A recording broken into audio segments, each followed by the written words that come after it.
Thank you, Patrizia, for going over all of the technical details. Can you hear me okay? Perfectly. Good. So thank you to everyone for joining us for World Refugee Day under very different circumstances this year to honor the strength and courage of refugees and migrants around the world. We have many— Are you in? What? We have many time zones represented, so good morning to some and good afternoon and evening to others. My name is Maria Mancinelli and I work here in Rome at the Jesuit Refugee Services International Office, which is very close to the International Union Superiors General, who we're very happy to be partnering with for this online event. So today we will take a deeper look at forced displacement around the world and the impact of COVID-19 on our refugee brothers and sisters. This past week, the United Nations High Commissioner for Refugees released their annual Global Trends report. Forced displacement stands at nearly 80 million people worldwide, up by almost 9 million from the previous year. And of this 80 million, over half are internally displaced. This is clearly a long-term phenomenon, and it should be noted that the precariousness, marginalization, and rejection that refugees and migrants are currently facing is not new, but has been exacerbated by COVID-19. So 80 million people, this is an overwhelming number, but as this already radically vulnerable group faces even more uncertainty, we are encouraged by Pope Francis to know in order to understand. And as stated in his 2020 World Day of Migrants and Refugee message, it is not about statistics, it is about real people. If we encounter them, we will get to know more about them, and knowing their stories, we will be able to understand them. Today, our wonderful speakers from different parts of the world will share experiences of being close and serving migrants and refugees, helping us wrap our heads and hearts around the larger numbers that are associated with the refugee reality. So before we get started, another quick logistical note. We will have time for questions and answers at the end. So if you do have questions, please wait to ask. Don't unmute yourself, but feel free to already post them in the chat. And as Patrizia mentioned, you can use the hashtag World Refugee Day, World Refugee Day 2020. We can also post it in the chat. So without further ado, I'd like to introduce our first speaker, Carolina Gottardo, who is the director of the Jesuit Refugee Service Australia. Carolina is a migrant lawyer and economist specializing in migration, asylum, and gender, and has worked on human rights issues for more than 20 years in different parts of the world. She is also the chair of the Women, Gender, and Diversity Group and focal point on the Global Compact for Migration at the Asia Pacific Refugee Rights Network. Carolina is a member of the UN Women's Global Expert Working Group on Women and Migration and part of the board of the International Detention Coalition and the Global Coalition for Migration. So Carolina, the screen is all yours. Thank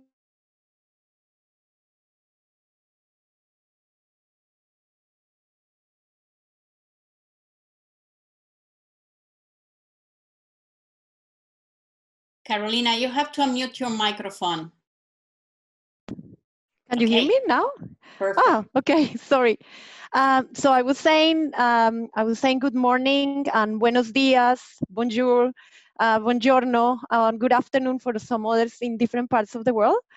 Thank you so much to Jerez International and to UISG for inviting me to participate in this very, very relevant and important event for World Refugee Day 2020. And this is at a time that really has been challenging in every corner of our globe, and particularly challenging for refugees, for people seeking asylum, internally displaced people, and migrants in vulnerable situations. So I would like to start with one of those powerful quotes from Pope Francis. He has many powerful quotes, and is that the precariousness that we have come to experience is a constant in the lives of displaced people. And if we think about that sentence, how true it is and how many people it touches. Because if we think about refugees and migrants, they are people who have already been marginalized before the COVID-19 crisis and who have had quite precarious lives before. So think about, for instance, detention centers or a refugee camp, or think about the limbo and the time waiting, or those in kind of urban settings that are struggling to make ends meet and without a safe migration status. Really, most of them have their human rights breached and are not treated with the dignity and the respect that they deserve.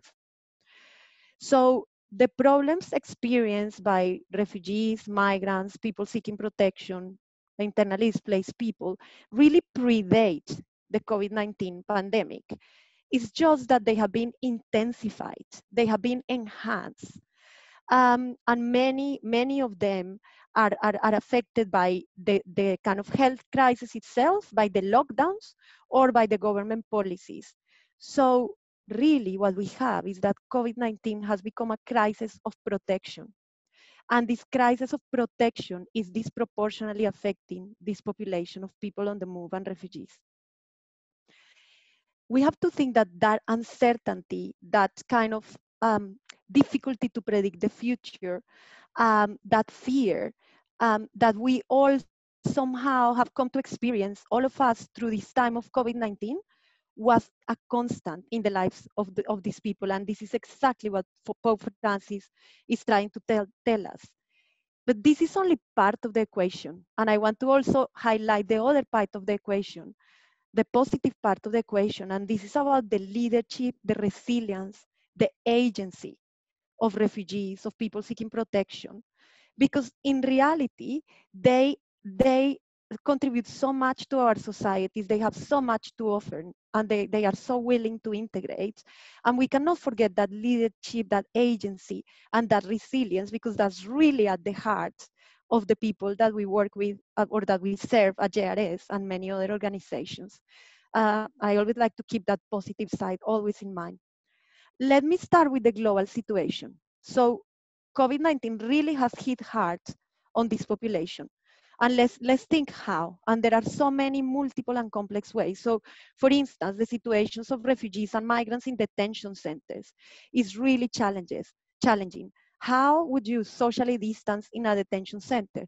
For instance, think about the situation in Malaysia, where there have been raids and where thousands of people have been put in detention centers, where there are already so many COVID cases. Or think about the situation in Mexico and in many other places. Really, this has been a very, very complex time for people in detention centers, in migration detention centers. What about refugee camps? If you think about, for instance, one of the biggest camps in the world in Cox's Bazar and the situation there, and the fact that there are people that are COVID positive, that is impossible to socially distance. And if you think that we're thinking about 1 square kilometer for 90,000 people, that gives us some sort of perspective into the situation that we're facing. Then there is the erosion of the right to seek asylum. And we're seeing that in many countries, with borders closed and with many countries using the pandemic as an excuse to come up with stronger migration policies and to actually erode that right to seek asylum. I mean, a good example is the United States and what is happening there, but this is happening in many other places around the world. Think about returns and the whole issue of deportations and the threats to the principle of non-refoulement. The dire situation that we're seeing of so many people being returned to Central America from the US, being COVID positive, the situation of boats drifting in the ocean with Rohingya refugees that have not been allowed to disembark, with many people have died, and there's so many that have been returned, for instance, from Malaysia into Bangladesh, also COVID positive. Think about the others that have had to return because they didn't have any choice or any chance, like so many Venezuelans returning from Colombia, and those that are internally struggling, like the tragic situation in India, and the thousands and thousands of migrant migrants that are internal migrants that are returning to their villages. This is another very, very pressing issue. There is also the issue of the exclusion of refugees and migrants from access to a minimum safety net that they need for their survival. And unfortunately, in places where there is a safety net, because that's not all over the world, we have seen that that exclusion, that what it's doing is that it's enhancing the already existing gap or bridge in between citizens and residents and those who are not. People seeking asylum, migrants, refugees, and the terrible situations that they are finding themselves in as a result of the COVID crisis and being completely excluded. This is happening here in Australia, it's happening in other countries around Europe and in many places around the world. The casual sector, the role of the casual sector, and thinking about the refugees and the people seeking asylum working in the informal economy. Those were the jobs that were very hardly hit. So many people lost their jobs, cannot get by. There are those lockdowns, and what we see.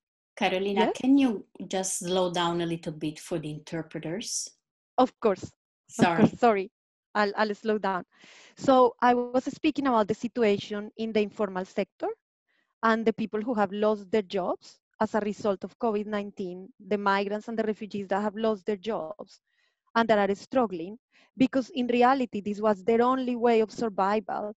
And now they are struggling to have enough food for their tables or to really get by with basic survival needs. And that again is a massive effect from the COVID-19 crisis. Another point is sadly the growing xenophobia, this kind of fear of the stranger that it has been enhanced by the pandemic. Again, a very sad example is the situation in Malaysia, where there was this big backlash against Rohingya refugees that led to raids and led to massive detentions. In Singapore as well, and kind of the blame on migrants for the second wave of the virus.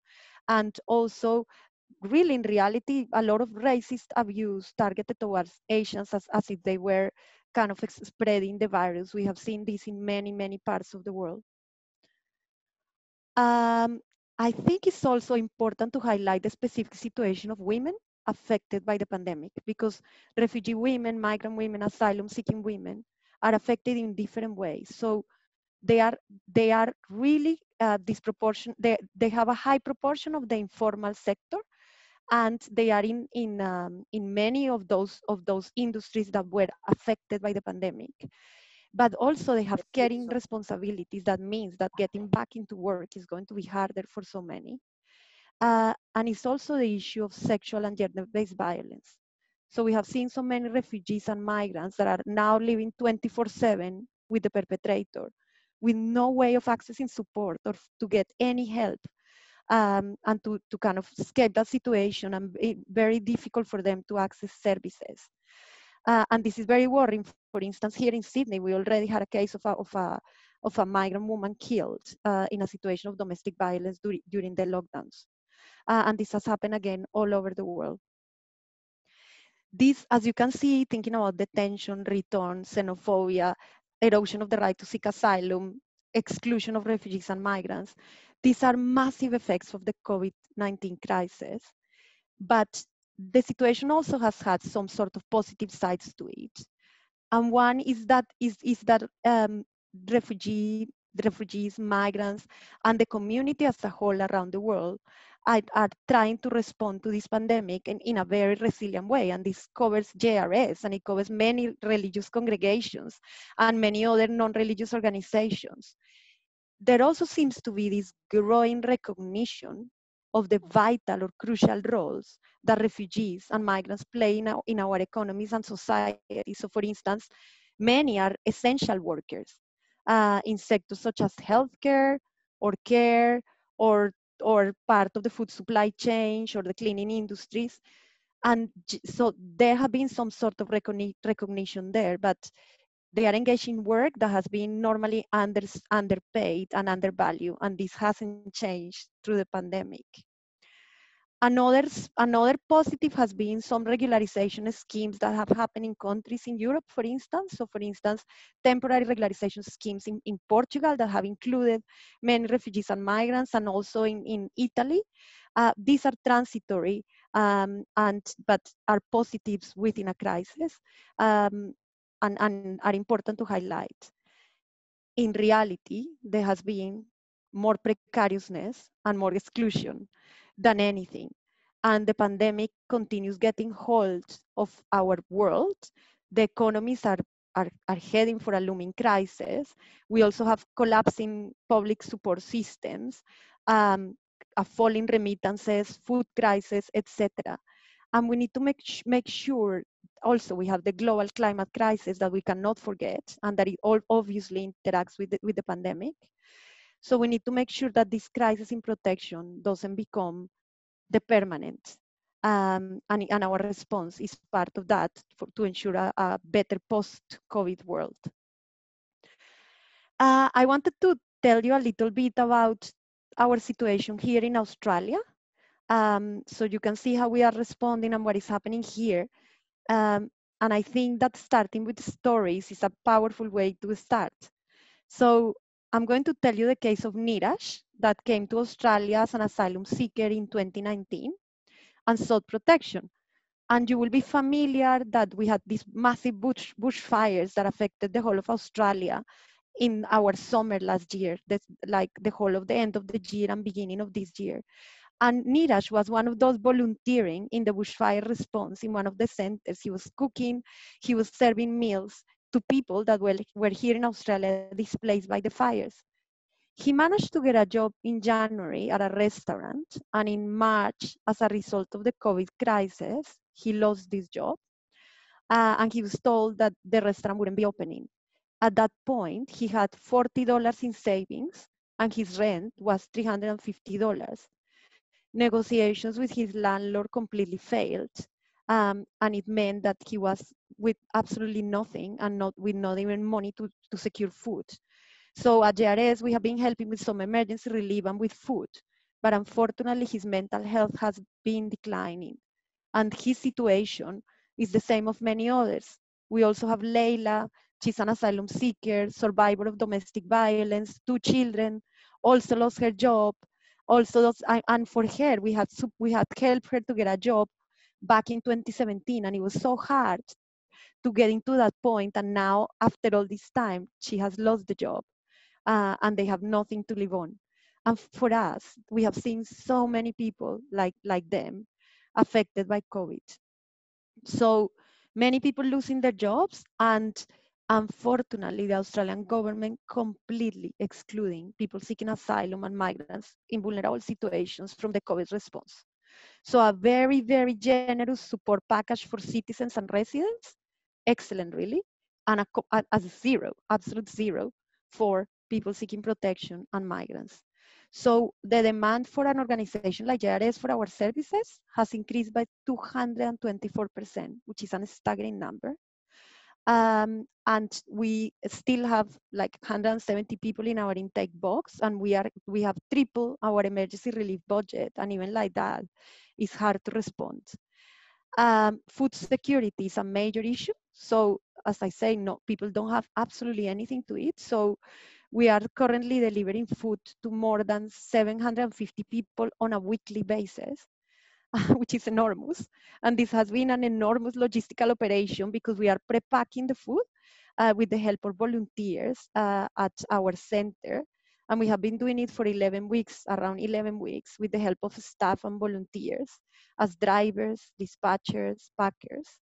We have 9 collection points across Sydney. I'm going to start sharing my screen so you could see some photos. I don't know if you can see it now. Yes, it's perfect. Good. So, I mean, this is part of our food efforts. We have also seen a spike in anxiety, in depression, and in suicidality, unfortunately, for many of the people that we serve. Because many people, yes, they are in this very limbo situation with nothing to get by. And also some of them cannot access the health system and are worried about any fees from hospitals, etc. Also an increased number of women that are talking about domestic violence, are reporting it. And as I said before, for us, it means very hard to access services. It was hard before, it's much harder even now, and they are trapped 24/7 in these kind of dangerous situations. The situation for staff and volunteers has also been difficult because they had invested so many months and years supporting some people to try to get some independence. And now there is like being back to square one when people are again depending on charity. We also had around 90 volunteers at Jerez, and we like temporarily lost most of them because either they were over 70 or they had health conditions. So we had to recruit new volunteers. We recruited 65 new in a matter of days and weeks to try to put in these completely new operations. And we continue with our casework, and we haven't stopped the individual appointments, especially for those most affected, but we are doing most of the casework virtually. So as an organization, we have been resilient, definitely, and we have upscaled our services, but it's very important to clarify that this is a systemic issue. And JRS and other organizations cannot sort what is a systemic issue. Therefore, we have put a lot of effort in our advocacy, because this needs systemic change. So for instance, what we have done is that we have been trying to influence decision makers at the federal and at the state level. I'm trying to change it to the next one. I'll show you more on this. So yeah, this one. So we have tried to influence those levels. And what it means, for instance, with the Archdiocese of Sydney, we convene a group of 45 Catholic leaders writing to the Prime Minister and to other decision makers, talking about this absence of a safety net. We also launch a Catholic petition and are part of the Nobody Left Behind campaign, produce a discussion paper on the effects of COVID on people seeking protection, and have been very, very active on media in different ways. Some of this has paid off. At the state level, there have been some measures announced recently, but nothing at the federal level. And people are still left with all the support packages from the Australian government. So just to finish, this exclusion has been devastating for people, but the other side of this story is the amazing support from the community. So I want to describe to you some of these pictures, because if you see that picture of the aisle, that's some of the food packing that we do every week for the 750 people. This is some of the food we get from amazing donations. Some of it we have to buy. The picture on the top right is a trailer that was even hard to unpack because it was so much. It's incredible. If you see here, these are in the middle of this picture is our collection points, and in the top right, you can see some of the message of gratitude from the people that we serve. We also got donations of toilet paper that you can see down. So really amazing community support. I'm going to tell you just two stories, very quick stories.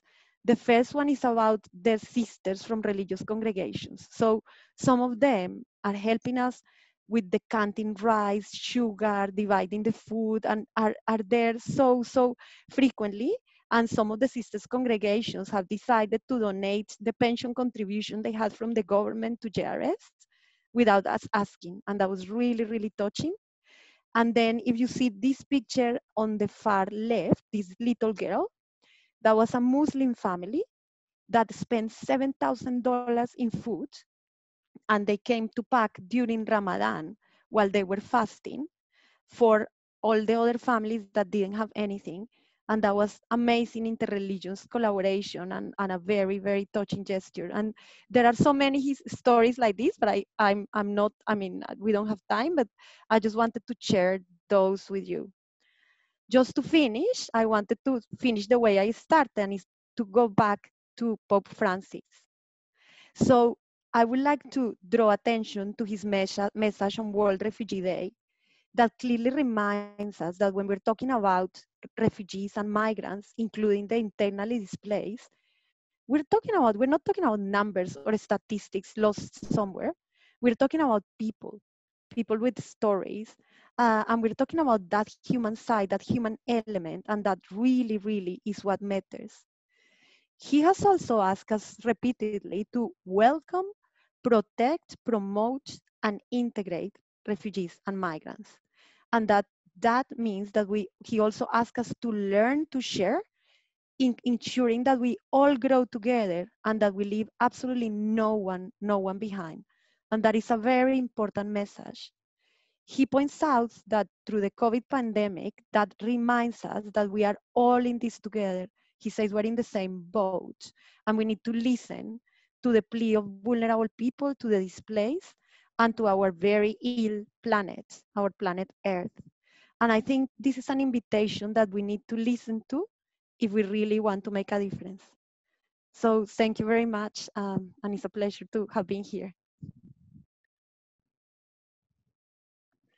Thank you so much, Carolina. Thank you for your incredible work and for giving us an overview of what's going on globally and then in Australia, and also, most importantly, telling us about some good in this very awful situation. So thank you. So I will go to our next speaker, who is Sister Carmen Elisa Bandeo of the Missionary Sisters Servants of the Holy Spirit.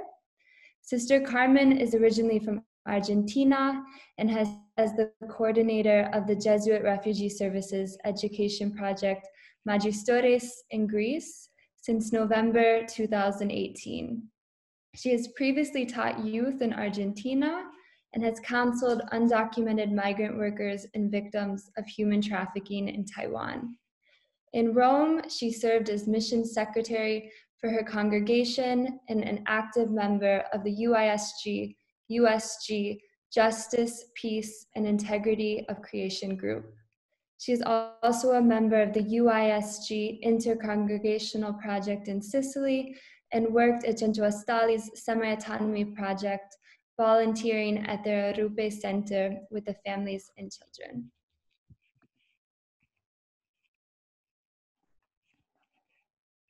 So you can unmute yourself. Yes. Okay. Muy bien, gracias. Muchísimas gracias. Thank you very much. First of all, I would like to thank you for your invitation to share here my message with all of you today. And secondly, I would like to tell you about my community in Greece. Well, Kalimera. So my presentation is quite simple. First of all, I would like to share who we are. So we are a community of the Missionary Sisters, Servants of the Holy Spirit. And this is a project of my province that started in 2016 and that ended in, kept on working in 2017. We want to be present as missionary sisters, servants of the Holy Spirit, and we want to show our compassion and mercy towards refugees. We want to be an open home for all those working with refugees and for asylum seekers. And until March, there were 5 sisters.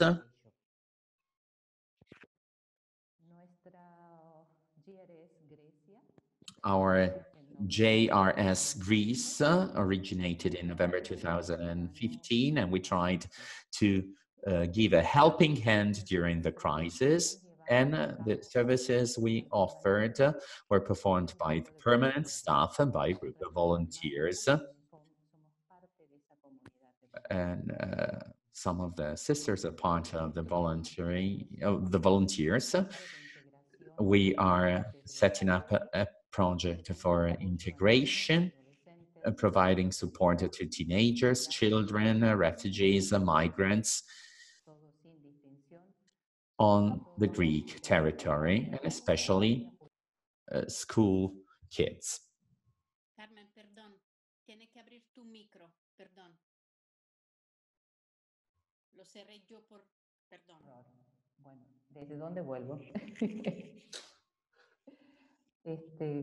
No sé en qué parte. I don't know where we left here before I got interrupted, but I was introducing my community. And I was also presenting 2 projects that we are promoting at JRS. So, a social integration center where we are providing support to children and teenagers of migrants and refugees, and we're taking care of their families.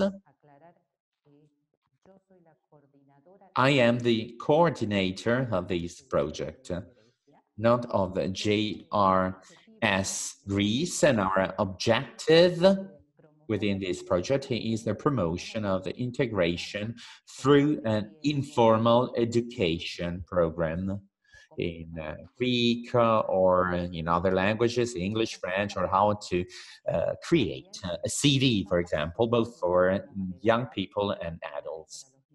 We're also promoting activities for kids like arts, games, English, and other subjects. Another project is a daily center for women, for women refugees, providing health care, and providing them also the opportunity to take a shower from then to then. And then we can also teach them Greek, or they can also have access to a shop where they can buy some food or household items.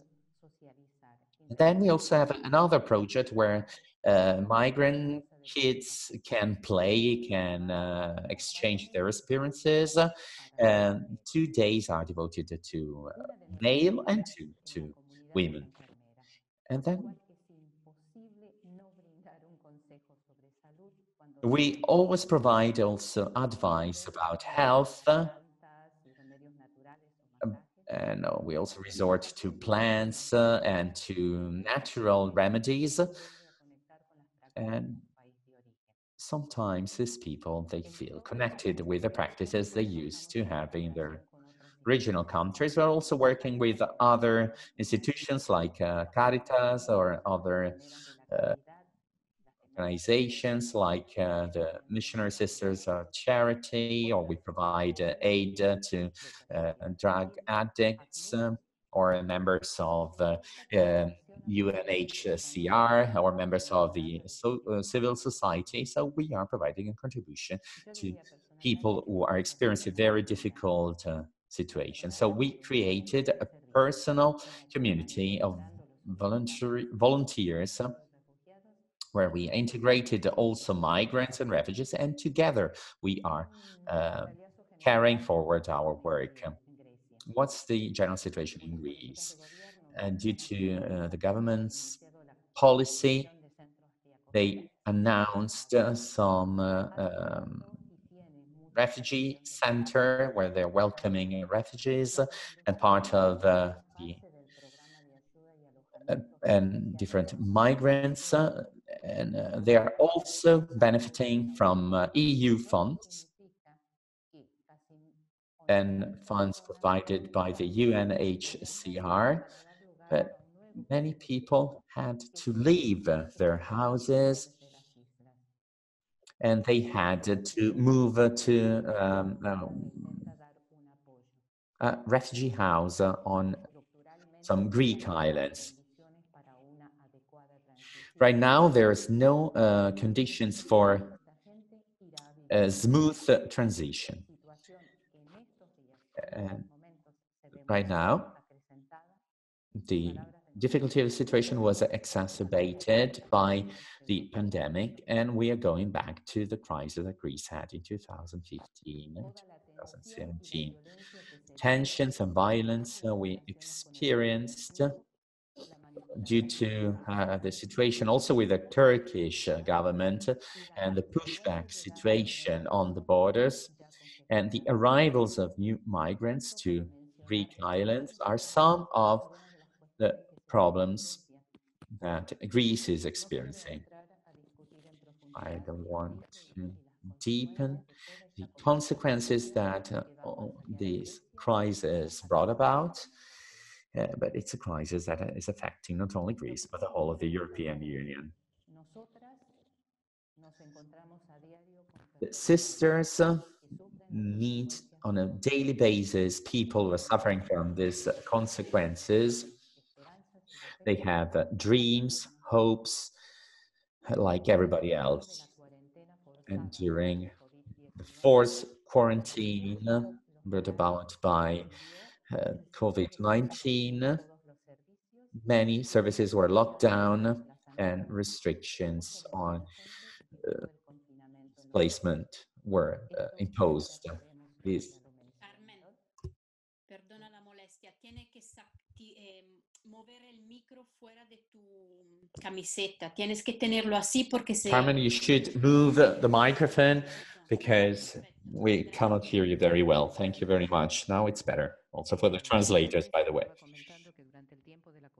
So what I was saying that during the forced quarantine, many houses, many centers had to be locked down. People experience confinement in camps. There were restrictions about the way people were moving, and this is not the same as a house with a garden, with water, with electricity.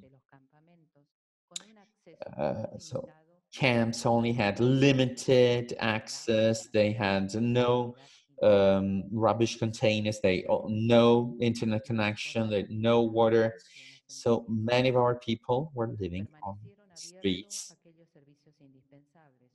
The essential services were still running and open, like hospitals, supermarkets, and pharmacies. All the ONGs institutions were forced to close their doors, and they had to reinvent their presence and to support the most needy people.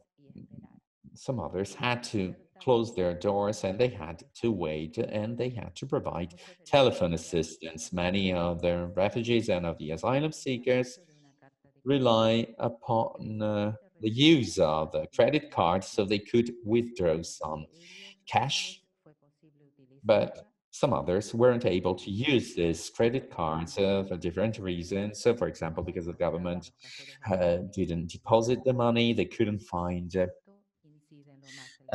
cash desks or ATMs, so people couldn't access basic food. One of the first measures the government implemented in a very swift way was one of the factors that contributed to having a very low number of cases in Greece. That is to say, it was the closing down of schools. So they started a cycle of school classes where teachers and other managing staff took part in. And they also highlighted some social discrepancies and differences in Greek society. That is to say, the difficulty to access these classes on the part of kids, of refugee and migrants who couldn't access these classes either because they didn't have electricity, internet, or because they only had one smartphone in their family. And then we would like to highlight the fact that also Greek kids and of lower poor working classes or kids of migrants have this problem too. As far as health and food are concerned, ONGs were very creative in their ways of finding solutions in order to make up for these shortcomings. As far as the number of refugees are concerned, the number is not very affected people wasn't very high. The UNHCR and the UN offer their help to these people. And then I would like to highlight a situation within a Greek society, which is not described very much. So in Athens, there are a lot of homeless people, And among them, there are some drug addicts. They are Greek, but they're also refugees and migrants.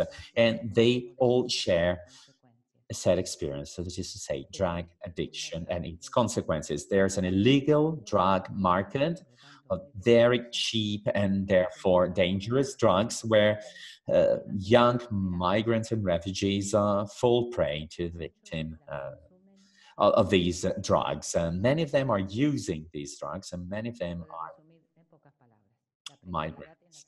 So we can say that the precariousness of refugees before COVID-19 in camps and also in residential areas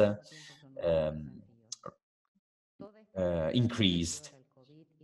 And all the situation before COVID-19 brought about some marginalization problems, but also highlighted how we could help them in their own way, providing them their own contribution and trying to also use the rules imposed by the Greek government. So we continued supporting people who were seeking for assistance over the telephone. So we published over our Facebook page some materials so that kids and students could keep on studying. As soon as the situation will go back to normal, we will open our doors again for food distribution, and we will open our daily center for women and kids so that they can continue their workshops and then can do their laundry. And then we hope they'll be able to provide other classes soon too. Some physical projects were replaced by other projects or by more concrete examples like food delivery for the neediest. The most affected group was the group of children, because they couldn't access some activities and they couldn't access schools anymore. These were settings where they were allowed to be kids, and now they are limited in their access. So we need to find some creative approaches to meet children again in parks and places, and give them maybe also toys. Within the facility where we are performing our activities, we'll have more time to listen to their stories. We improved our quality time, the time we spend with them. We are having deeper and deeper relations. They are allowing us to be part of their world. And I would like to share 2 pictures. When they asked me if I could share some pictures, so well, I picked these 2 pictures. They share a common element. We are all around, we're sitting around a table. The first one was in the kitchen of the volunteers of the JRS, and the second one is within our own community. In some, we are with our sisters of refugees and volunteers, and they represent my experience in Greece. And like a volunteer said, the kitchen is a welcoming place, it invites us to share, and I think that this project has given me the opportunity to share my experiences. Sometimes we think that refugees and asylum seekers can be helped through heroic deeds we see on TVs or we read about in newspapers. These are very necessary and they're important, but life is full of small daily gestures that make us feel human. A smile, or answering 100 times the same question, healing a wound, and always with a smile on our face. Provide care to a little girl, for example, cut her finger, or we can also provide advice.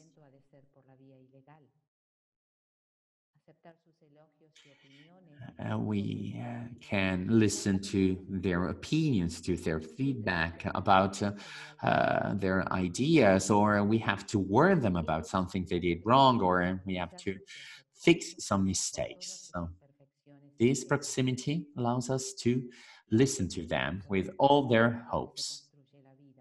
And it's on a daily basis that we can build life and we can give them back their dignity as persons. A dignity that they lost on the way, and a dignity that will be able to give them safety. Many of them don't want to be called refugees because it's women and men with concrete stories and with a dream they would like to fulfill. At the beginning of my voluntary work, I thought that this was very important, that it mattered, that my presence was able to give them hope. In Athens, I realized that hope was in their hearts and is in their hearts, and I'm just accompanying them on the way. I'm just supporting them. It's like their hope is a fire, and I providing some wood to keep the fire burning. So if we want to keep hope, then I'll have to listen to their voices and to advocacy and international advocacy. As a religious community, our life is a constant liturgy, and we are giving in God's hands their lives and our lives, sometimes also the lack of power we have. And God is always sending us back to them. Ευχαριστώ πάρα πολύ. Thank you very much. We'll be relying upon your support and prayer. Thank you very much. Thank you, Sister Carmen. And as you were speaking, I was thinking of how you are giving back dignity to refugees and migrants. And then you said it at the end. So thank you, and thank you to the sisters who are working alongside you and for these small daily gestures. Okay, so I am honored to introduce our next speaker, Taban Patrick Consentino, who is a former South Sudanese refugee Jesuit. He was born in South Sudan, but raised in Uganda, where he lived for 19 years. He is one of the beneficiaries of the Jesuit Refugee Service. After the completion of his high school education, he was inspired by the Jesuits working with Jerez to become a Jesuit. He passed through stages of formation in Tanzania, India, Ethiopia, Kenya, and he is now in Italy to complete his studies in social sciences. He was recently appointed to the Jesuit Refugee Services Administrative Council. He is passionate about social justice and education and dedicates his vocation to advocating for the rights of the marginalized. Over to you, Taban. Thank you so much, Maria Manginelli, for the word of introduction. And I thank you all for joining. I would like to share with you my story as a former refugee, how my childhood worldview was, how education became a priority to me, and how I ended up becoming a Jesuit. I will also reflect on Pope Francis' message on World Refugee Day and end it with the impact of the COVID-19 pandemic on my refugee brothers and sisters. My name is Taban Patrick Consentino. I was born in South Sudan in 1987. I grew up in the Maguru refugee settlement camp at Jumani, Uganda. I have 2 brothers and 2 sisters. My parents and siblings got repatriated to South Sudan in 2008. Again, were forced to leave in 2016. Presently, they live in different refugee camps in Uganda. The name Taban is an Arabic word meaning tired. The name was given to me in the light of the experiences of war, and it also reflects the subsequent experiences of the refugee camps. I have lived and heard many stories of what it means to grow up as a refugee. Being tired is one way of looking at it. For me, it is important to explore other perspectives in order to highlight not only the negative aspects of the experience, but also the possibility of rising above the difficulties and bitterness. My worldview growing up in a refugee camp was full of negativity, helplessness, hunger, thirst, nakedness, loneliness, hatred, and so forth. But at some point, I began to see that even though I had found myself in an undesirable situation, I was not condemned to it.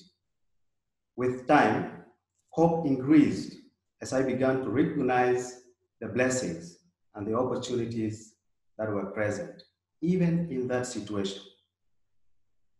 I often recall the moments of lacking sufficient food, clothing, and other basic needs.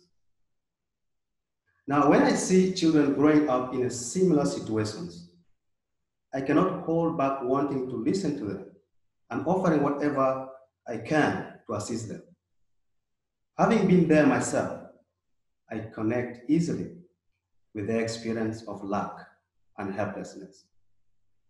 In the refugee camp, what seemed to matter most were the immediate needs, and for me, education was not one of them. It was my mother who taught me to see education as a priority. When I was 7, she took me to a nursery school. On the first day of my experience, I was shocked. I sang and was given porridge with sugar for breakfast. But this never made sense to me. The following day, I told my mom that I didn't want to go to nursery school. Then she took me to the primary section, where I did not need a certificate for admission. The qualification was simply to put my right hand over my head and touch my left ear. I failed the test, but got admitted anyway. There were no classrooms.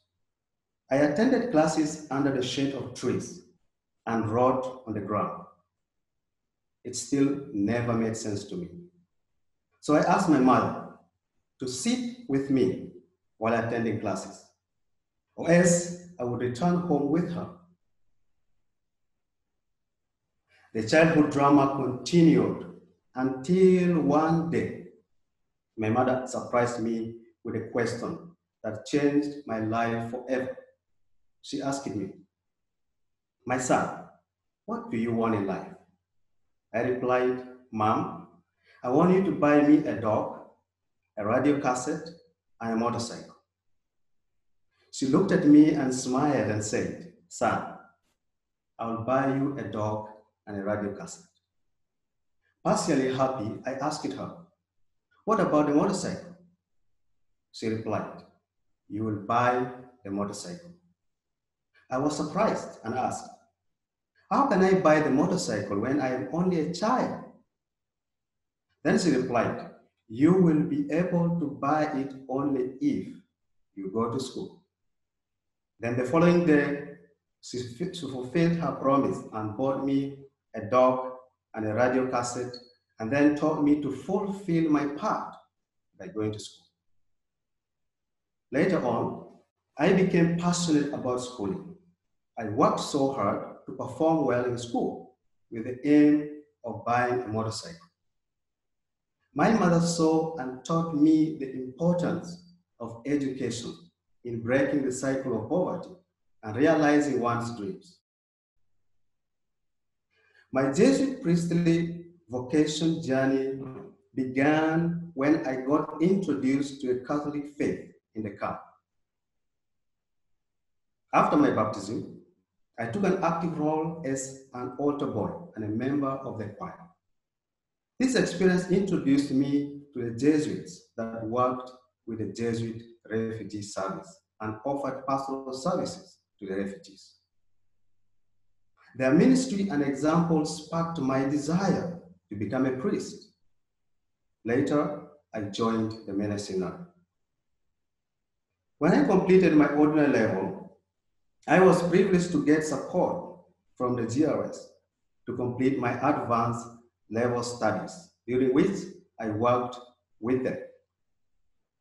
It was through this experience that I saw how refugees were suffering and how the Jerez were supporting them to attain education and become self-reliant. I began to consider the Jesuit life as a possible way to make an impact in the lives of others. I joined the Jesuits in 2010, and the formation journey has taken me so far to Tanzania, India, Ethiopia, Kenya, and now Italy, where I am doing licentiate studies in social sciences. It is hard for refugee children to emerge in this kind of journey, and many of them, for lack of support, are stuck in the cycle of poverty and despair. But the good news is that I can do one thing. I can be a blessing through advocacy, joining an event, supporting refugees' own businesses, prayers, and donations. I can get involved with what Jerez does in transforming the lives of many refugees as they accompany and serve them and advocate for their rights. The Jerez has been a big part of my story and many other stories like it. I am encouraged by the message of His Holiness Pope Francis for the World Refugee Day. The Pope advocates for the welcoming, protection, promotion, and integration of migrants, refugees, and displaced people. He also shows how these efforts can be improved in practical actions. He talks about the need to know in order to understand, to be close in order to serve, to listen in order to be reconciled, to share in order to grow, to be involved in order to promote, and to cooperate in order to build. This message has made me think through my experiences as a former refugee and to reflect on the impact that these actions can make in life. I will offer a reflection on 3 of the practical actions offered by the Pope. As a result of the war in South Sudan, I was uprooted and planted in a situation of dire poverty and desperation, where I had to face fear, uncertainty, hunger, nakedness, helplessness, and hopelessness. At some point in my journey, I felt, as Pope Francis puts it, welcomed, protected, promoted, and integrated. And I can think of the concrete actions that translated into these experiences. To be close in order to serve. Meaningful service requires closeness. My experience working with Jerez reflects this concretely. I have learned how important it is to get close to the refugees by being immersed in their context in order to have a first-hand experience of what their needs are and to offer a far-reaching response. To listen in order to be reconciled. One thing I take close to heart is listening. For one who is vulnerable to the sense that another person pays attention to his or her story can have a transforming effect. I experienced this too. It was through this experience that I began to recognize opportunities around me and continue to grow in confidence and hope that I needed, not only to pursue my own dreams, but also to see how my aspirations are connected with those of other people. To be involved in order to promote. As a Jesuit information, I worked with the Jerez in South Sudan. I shared my story with the students to encourage them to remain optimistic and to make education a priority. Moreover, I used my pocket money to pay school fees and buy uniforms for some children who were in extreme need. Involvement in the life of the vulnerable is always a blessing. Getting involved directly sends a message to these people that they are not forgotten, and it keeps me aware of them and their situations wherever I am. When I think of my time as a refugee, I cannot help but wonder how the refugees living in the camps are coping in this time of the COVID-19 pandemic. Before the lockdown, my refugee brothers and sisters worldwide were already in quarantine without free movement. Now the difficulties of restrictions are worse for them. To be a refugee is to be almost completely dependent on others. With no garden to cultivate, refugees have to depend on monthly ration from the NGOs. I think of their daily routine, like the collection of firewood, fetching of water, looking for food, running small businesses. Usually, refugees walk several miles from one settlement camp to the other to trace their missing family members and visit them. The lockdown has put all this on hold. When I think of social distancing, I imagine what that means for a family of 10 people living in one tent. When I think of maintaining hygiene, I wonder how that is possible when there is a shortage of water, even for drinking. When I hear about a lockdown, I think about parents that need to look for daily bread for their children. Then there is also the problem of schools that are closed down without the possibility of virtual learning. What can I do in this state of emergency? The pandemic has definitely complicated further the problems of refugees. This can be in terms of children getting malnourished and sick, unwanted pregnancies among young schoolgirls, school dropouts, depression, fear, hopelessness, and even loss of lives. I can do one thing to encourage hope amid all these threats. I can do one thing to be a blessing in the lives of my refugee brothers and sisters. I feel encouraged by Pope Francis' call for practical actions, and I am determined to continue to seek ways to make the message a reality wherever I find myself. Thank you for listening to my story and reflections. Happy World Refugee Day. Taban, thank you. Thank you for sharing your journey with us and giving us these very real examples of what it's like to grow up in a refugee camp. And congratulations for all you've accomplished and for dedicating your life to serving those who are most in need. Now I'm happy to introduce Donatella Parisi. After graduating... Photos? Some few photos to show, please. Now, I would like to show for you the practical pictures that reflects my presentation and reflections. This name, Taban, as I mentioned earlier, is an Arabic word, which is here. I saw this picture in Juba, South Sudan, and I felt touched, so I took it here. Ana Taban means I am tired because of war. Next, please. And this is the situation of how it means to be growing up as a child. You could see emptiness. Everything is empty, even up to inside. So that is how it is. That is the worldview for that particular child. And that was how my worldview was. I always feel connected when I see young children growing up. So whenever I see them, and I share my happiness with them.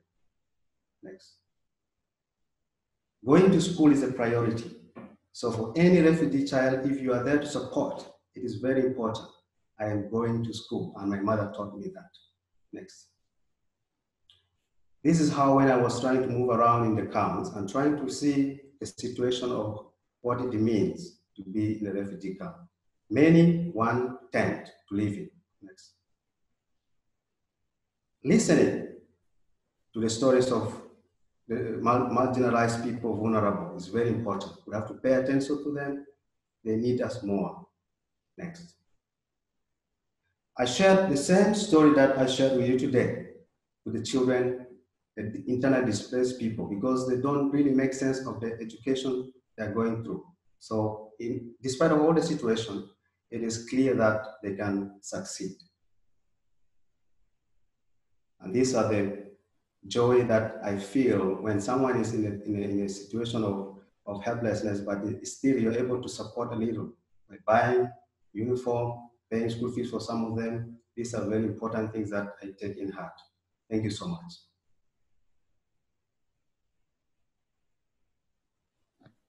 Thank you, Taban. Okay, so now I will introduce Donatella Parisi. After graduating in law at Lewis University in Rome, she immediately started working within the international sector, which led her to Guatemala, Nicaragua, and Salvador. Having received a scholarship from the International Affairs Office of the Italian Red Cross, she specializes in international humanitarian law. She is currently the head of communications and external relations at Centro Stali, the Italian branch of the Jesuit Refugee Service. Grazie, Donatella.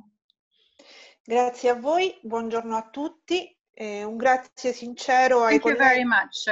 Thank you also to the colleagues of the Jerez and to the USG for your invitation that you have addressed to the Centro Stali to be able to present the campaign that we have launched for the Refugee World Day 2020. We always try to make aware public opinion and society at large on the problem of refugees, because of course we know that those who are in charge of these who face these problems try to tell who refugees are, why do they come to Italy, and what are their stories. So the Centro Stali, on the occasion of the Refugee World Day, they have decided to launch the campaign in anyone there is a trace of others. So towards a journey of a common experience. And this is quoting Pope Francis during his visit at the Centro Stali, and which we have published in our annual report. So in each of one, there is a trace of, a quote from Primo Levi. Primo Levi has lived in a concentration camp during the during the World War, and he believes that in any kind of relationship, whatever the conditions are, leaves a sign, leaves a mark. And we believe that this is true because when we think and we read the words of Primo Levi, this makes us think about refugees. He provides services in Rome and in the other Italian cities. There's always a mark which refugees leave. And also when Pope Francis tells us that we are all on the same boat and we cannot save each other individually, means that we are interconnected. We are all interconnected. Or as the women say in the Casa di Giorgia, which is a house where we welcome women refugees, and we are all intertwined. You see, intertwined like the threads of material. We can see these photos. These are the women, and they have sewn those face masks. At the House of Georgia, we have 30 women. Fatou, Demos, many. They come from Nigeria, from Somalia, from China, Eritrea. These women have crossed borders, desert, have crossed the sea, the Mediterranean Sea, some of their friends and companions died over the sea or in the desert. They're victims of sexual abuse, of violence, of trafficking, but they teach us that hope never ends. When Pope says that they are hope fighters, and they truly are, because they fight daily. So at Casa di Giorgia, we have also Juliette. Juliette, she's 20. She's a young woman. She fled when she was young from Nigeria, from Boko Haram. She arrived in Italy, and she has been welcomed. She has a dream. The dream has a dream, because she's still cultivating her dream, that is to be a seamstress. She wants to sew. And thanks to a project of the Centro Stalli, was able to do a formation training in February. And now in the second day, in the lockdown was introduced, so she could no longer go to basically put into practice what she had learned. But she did not stop. She found a sewing machine, and she's sewing these little face masks that you can see. So this is a bit the idea, from her idea, that she wanted to share with all of us, who lived with us for 2 months. She basically developed this campaign of the Centro Stalli. It's a social on Facebook, Twitter, Instagram. So all those who are following us, all those who know us, we ask to share a little sort of sign of solidarity. We are convinced that lockdown is not necessarily social distancing, but it's physical distancing, not psychological. So we who are accompanying refugees landing in Italy, we try to accompany all those who have lived this very strong experience, which is experience of fear, of loneliness, which to some extent has also helped us to put ourselves in the shoes of a refugee. And this is when we have designed and conceived this campaign. It's a very simple one. We wanted to convey a positive message, a message of hope, but we wanted to show the world how much refugees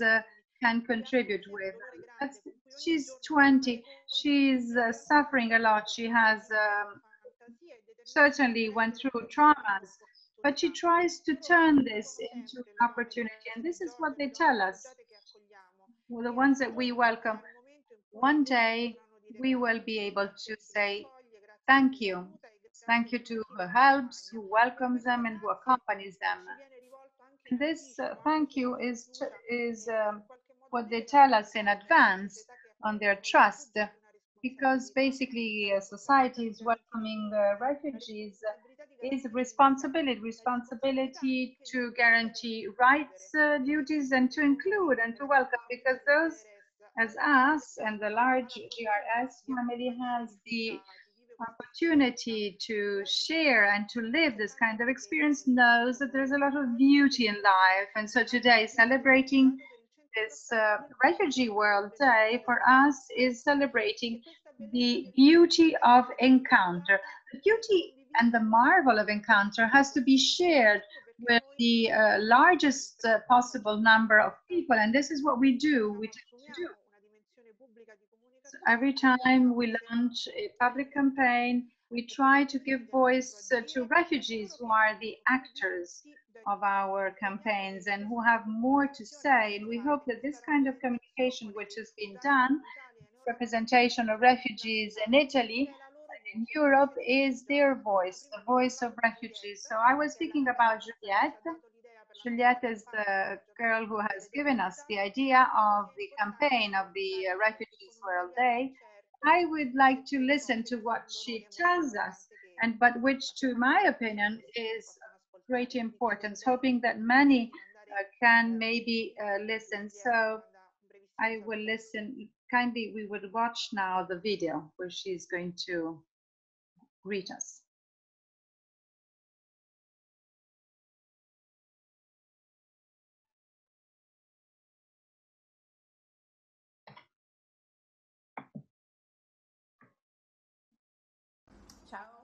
Hello, my name is Juliette. I'm 20.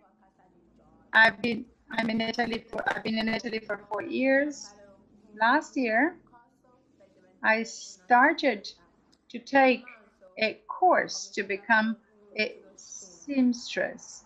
In March, I started a training, a stage, but unfortunately, I had to interrupt that because of the lockdown. But I thought I'm not going to stay hand in hand, and so what we did was starting to sew face masks, and that's how we launched this sort of activity, tailoring, and other girls helped me to sew the face masks. I hope to continue, and I hope to become an important and famous tailor. Bye. Hello.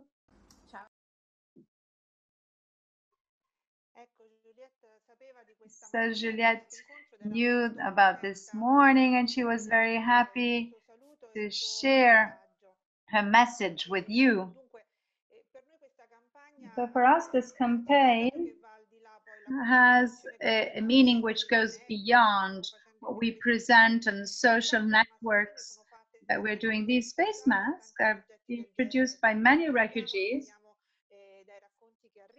and many projects, Jerez projects, and this is something which basically makes us feel as one single family. We are all together, and we are all intertwined. We're all threaded, if we want to think about fabric.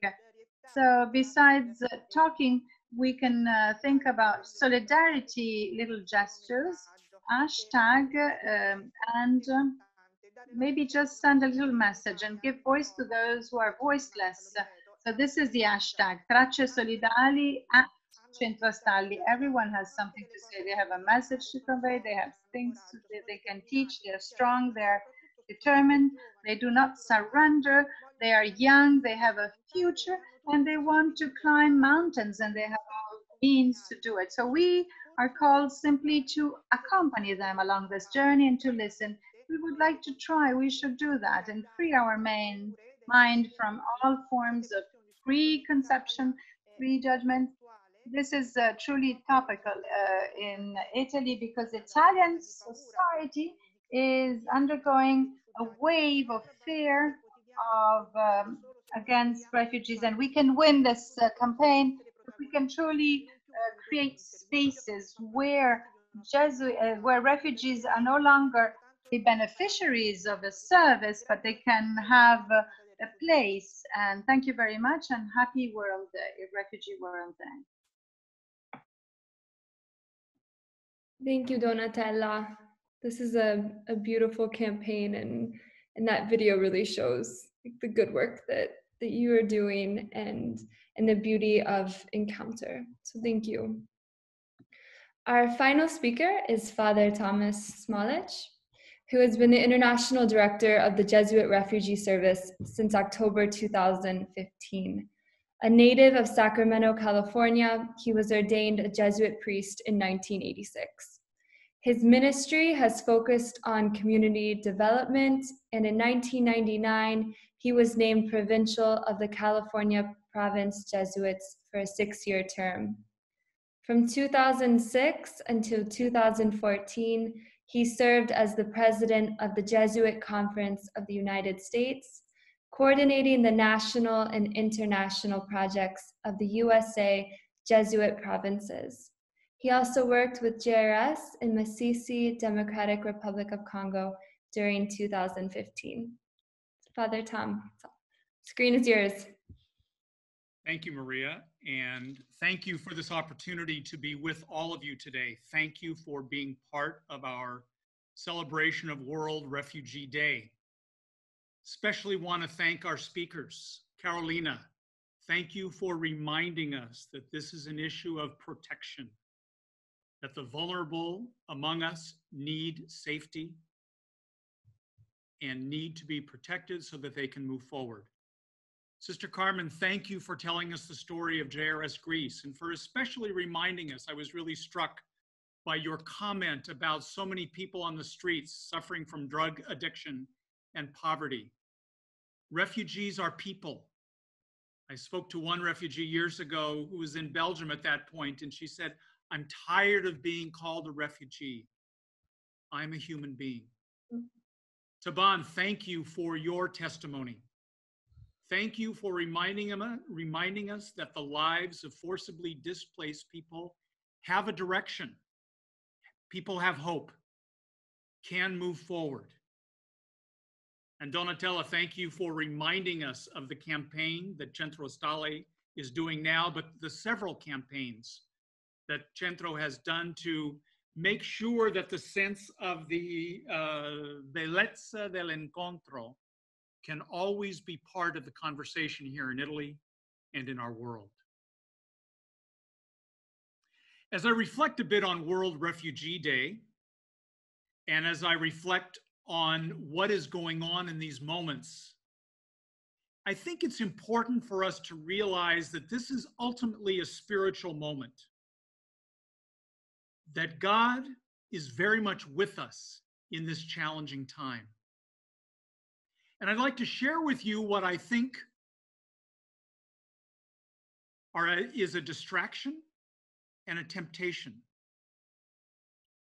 and how we might be able to go deeper to move forward in bringing God's reign even more present in this challenging moment. The pictures you are seeing right now are pictures of Jerez folks and the people we serve involved in COVID responses of many types. But I want to say that COVID can be a distraction. Yes, we need to serve. Yes, we need to respond. But COVID doesn't change the reality of our world, of 80 million forcibly displaced people, of great injustices among people of color, among people of different classes and societies.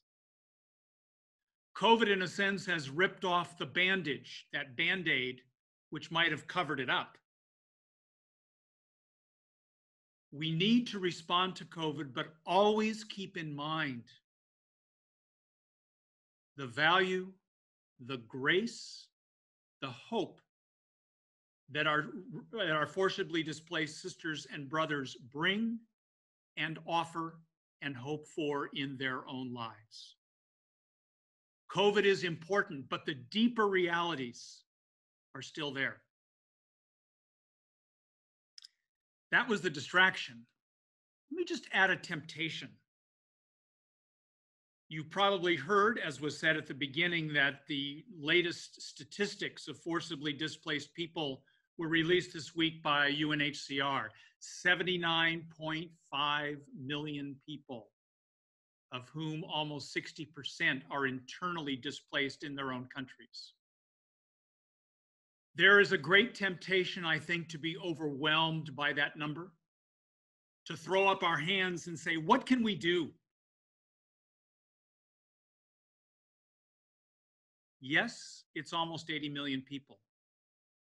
But that 80 million people is less than 1% of our world. What if the other 99% of us could do one thing? There is no refugee crisis. There's a crisis of administration. There's a crisis of shared resources. We can make a difference. And how do we do that? Again, that number can seem overwhelming, but it begins by doing one thing. By accompanying the people asking for food in Australia. The women that Sister Carmen spoke about, Taban and others who have been through his story. It's doing one thing, walking with people, and finding the face of Jesus with them. Yes, there are distractions on this road. Yes, there are temptations to discouragement. Let us be grateful for what has brought us together. Let us pray and work together to accompany, serve, and advocate with those who are forcibly displaced. And let us go forward this day from this event that we have shared, committed once more to do one thing. Thanks very much.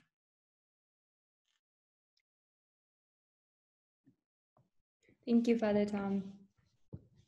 Thank you for sharing also our campaign to do one thing, not just during World Refugee Day, but all the time. So now we will open up the question and answer. So Patrizia, tu vuoi?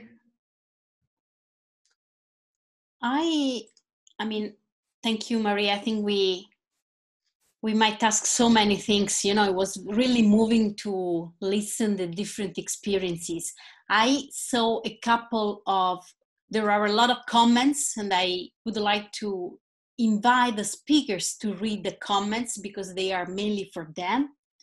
And I saw a couple of questions, but, you know, just as a final word for the speakers, the three speakers, you know. And one came from Sister Yolanda asking what kind of community we need to welcome and to be open. It was much referred to Sister Carmen reflection. I saw another one, but it was very at the beginning.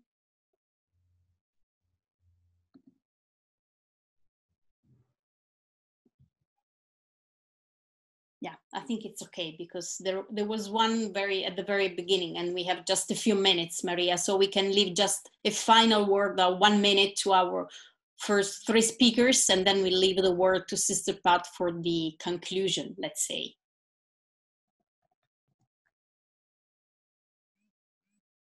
We can follow the same order as before, if you agree. So we can leave Carolina first, Carmen second, and Tamban as a third, just like a final word. Is that okay, Maria? Sounds great.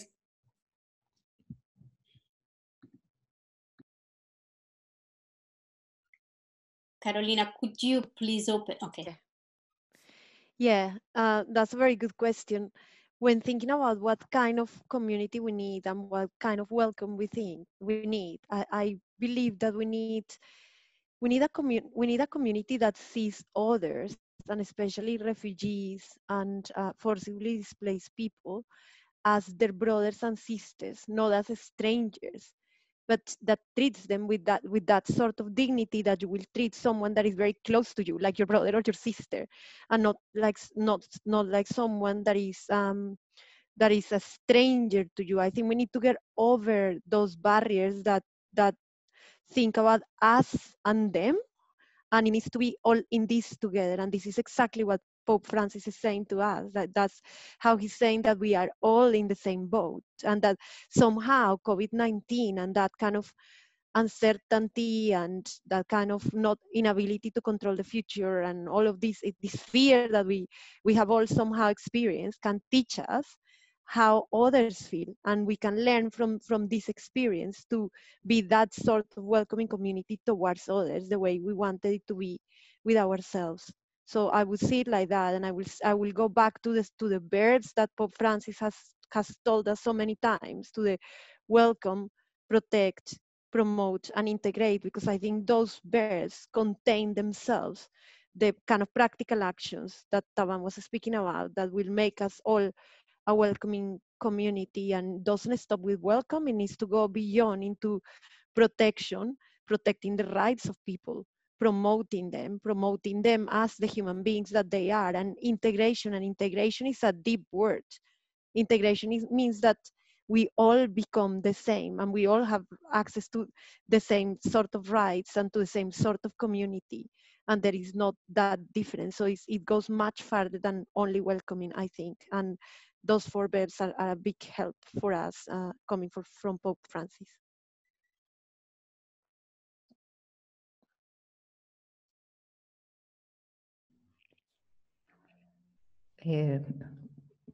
Saltamos al español. Yo quisiera... I think that, well, I would like to answer this question. using a word that everybody knows, and especially for Taban, Ubuntu. I think that we need a community where we all respect each other and we are one. And what's happening to me is happening to somebody else. And somebody else's problems are my problems as well. They matter to me too. So it's an evangelical community. It's the message that Jesus gave us, his blessings. And it's a simple message reminded us by the Pope itself. So it's about people. They are people, they're human beings. We are human beings. We are brothers and sisters. Thank you very much.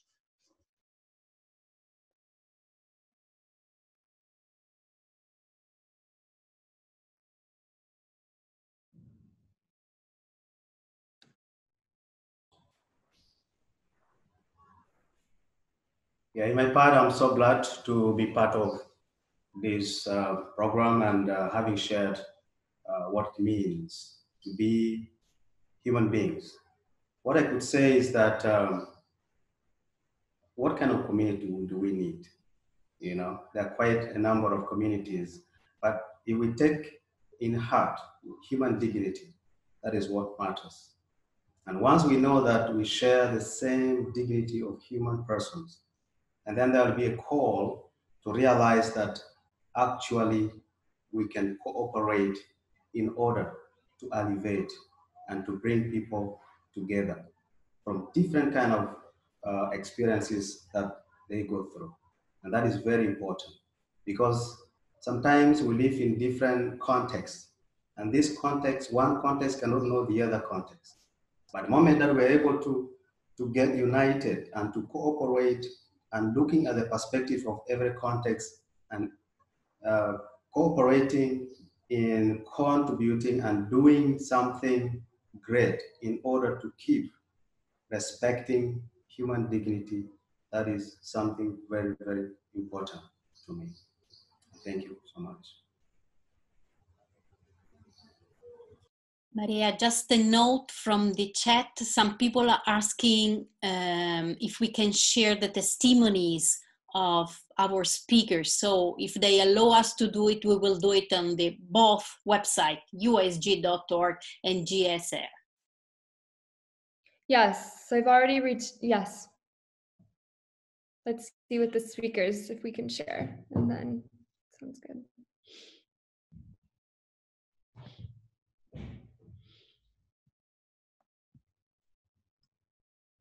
Maria, I think we can conclude giving the word to Sister Pat. You can introduce her. Yes. So Sister Pat Murray of UISG IBVM will do the closing for today's presentation. Over to you, Sister Pat. Thank you very much indeed. I'm speaking to you as the Executive Secretary of the UISG. And it's my great honor and privilege to thank all our speakers today. Carolina, Sister Carmen, Taban, Father Tom, and Donatella.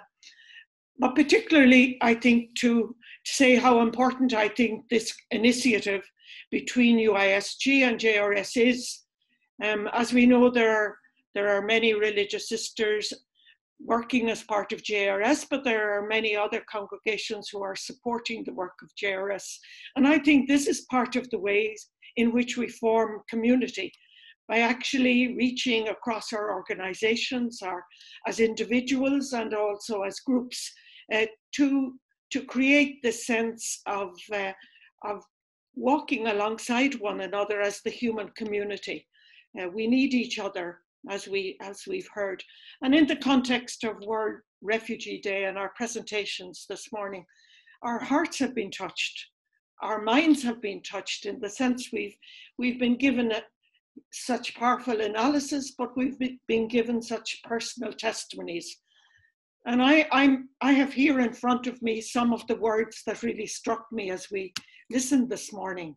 You know, things we can do ourselves as individuals: listen, encounter, be in solidarity, respect the dignity, nurture hope, confront our own fears and our own xenophobia, engage in practical action, be advocates, accompany, listen, be close to, create spaces.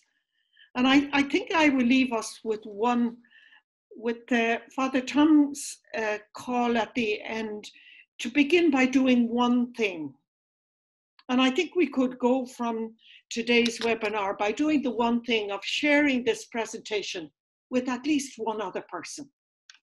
By perhaps in sharing the presentation to have a conversation with one other person about how we as part of the human community need to walk alongside our brothers and sisters who are migrants, refugees, or displaced, not out of a sense of charity and reaching out to them, but because we need them to open us to our own humanity. And in a sense, COVID-19 has closed some of us, closed our minds and hearts, has made us fearful, we've been in a sense of retreat. And I think now is the time as we step out and we walk together in order to create this new way of being a family, a human family, where hope flourishes, where the dreams of one another can be nurtured, and when we walk together as brothers and sisters. So my grateful thanks to Jerez for the extraordinary work that you do worldwide. And we are, as UISG, glad to be one of your collaborators, and we look forward to nurturing that more in the future. God bless you, and thank you. Thank you, Sister Pat, for that beautiful closing, and we are so happy to have you as partners as well. Thank you to all the speakers again. Thank you to everyone for tuning in at all different times. And we will be sharing, as Patrizia said, on both of our websites, the presentations from today. And we encourage and invite you to do one thing, to stay connected. And thank you. Thank you so much for attending today.